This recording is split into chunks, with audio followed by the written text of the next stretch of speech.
Bon matin les amis, bon matin tout le monde. J'espère que tout le monde va bien ce matin. C'est l'apôtre Louis Armand Paulin. Alors ce matin, je voulais faire cette vidéo pour un peu expliquer les gens c'est quoi testimony, témoignage, c'est quoi donc notre mission. C'est important de l'expliquer. Peut-être que ça va aider les gens qui nous suivent. Et également d'autres leaders chrétiens, s'ils se demandent c'est quoi que nous faisons ou s'ils veulent aussi s'associer avec nous, parce que c'est important aussi dans le corps du Christ d'avoir des relations pour faire l'œuvre de Dieu. Alors ce matin, je tenais vraiment à un peu expliquer c'est quoi testimony, c'est quoi témoignage. D'abord, témoignage, ça veut dire la présence de Dieu, Dieu lui-même. Selon Exode 26. Dieu lui-même. Donc, Dieu est le témoignage, celui qui témoigne. Donc, nous sommes en train de participer au témoignage de Dieu. Nous sommes en train de participer dans son histoire. Nous sommes ses témoins.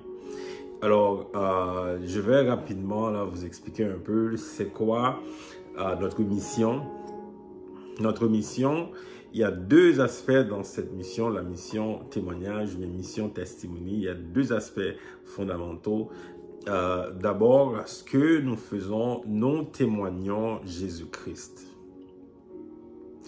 Nous témoignons le Seigneur Jésus-Christ, ça c'est l'aspect numéro 1. L'aspect numéro 2, c'est que nous faisons des témoins. Et donc, pour nous, à chaque fois que nous œuvrons pour le Seigneur, nous faisons deux choses. Nous témoignons le nom de Jésus-Christ et nous faisons des témoins.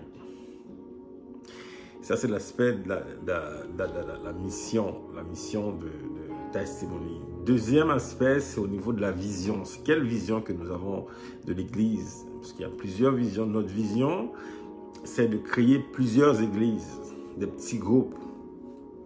Nous ne voulons pas une grosse église, nous voulons des petites églises de 50-100 personnes. Pour ne pas, parce que c'est généralement ce que nous avons vécu dans les églises. Il y a de grosses églises, les gens ont peu de relations. Et donc, les petites églises, c'est l'avenir que nous voyons là pour le corps du Christ, qui a plus de relations, plus de gens qui sont connectés ensemble. Et donc, notre vision, c'est vraiment d'avoir plusieurs petites églises. Maintenant, c'est quel enseignement? Quel enseignement en testimony? L'enseignement, c'est un enseignement qui est très christocentrique, qui est concentré sur Jésus-Christ. Vraiment, c'est ça que nous enseignons. Nous enseignons Jésus-Christ. Jésus a dit lui-même dans Jean 5, le verset 39, « L'Écriture témoigne de moi. » Donc, nous, quand nous enseignons Jésus-Christ. Même Dieu a dit lui-même que celui-ci, en parlant de Jésus, celui-ci est mon fils en qui j'ai mis toute mon affection. Écoutez-le. Et donc, nous devrions absolument enseigner Jésus-Christ. Jésus-Christ, selon les 4 évangiles, Jésus-Christ est le sauveur de l'humanité selon l'évangile de Matthieu. Donc, le roi des rois, l'évangile de Marc décrit Jésus comme le serviteur parfait. L'évangile de Luc décrit Jésus comme le bon berger, donc le bon berger qui nous conduit.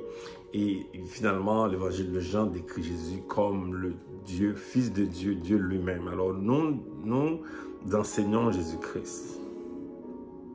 Maintenant, au niveau de la doctrine, quelle doctrine que nous enseignons? Nous enseignons la doctrine de l'amour. C'est celle de Jésus-Christ, la doctrine messianique, la doctrine de l'amour. Et dans l'amour, nous enseignons la compassion, nous enseignons également la souffrance et la vérité aussi dans l'amour.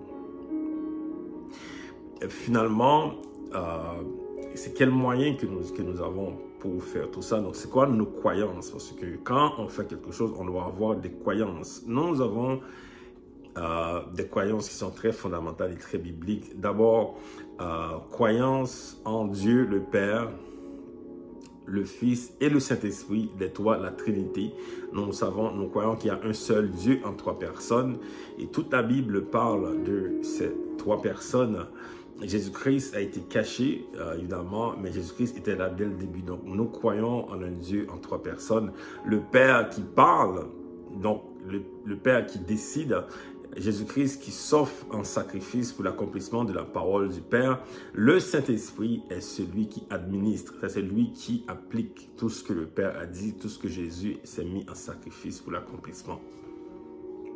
Et également, nous croyons dans les 5 ministères pour l'accomplissement de l'œuvre de Dieu sur la terre. Donc, le ministère de l'apôtre, le prophète, l'enseignant ou le docteur, le ministère de l'évangéliste, le ministère du pasteur. Voilà, les amis, pour vous rapidement, là, en quelques minutes, c'est ça la mission Testimony, c'est ça que nous sommes. Nous sommes ces 5 points que j'ai mentionnés au niveau de la mission, la vision, la doctrine, également au niveau de l'enseignement, également au niveau de nos croyances. Voilà les amis pour vous aujourd'hui. Alors, si vous avez des questions, si vous voulez me parler, discuter par rapport à tout cela, je suis très disponible pour en discuter. Que le Seigneur vous bénisse. Bonne journée.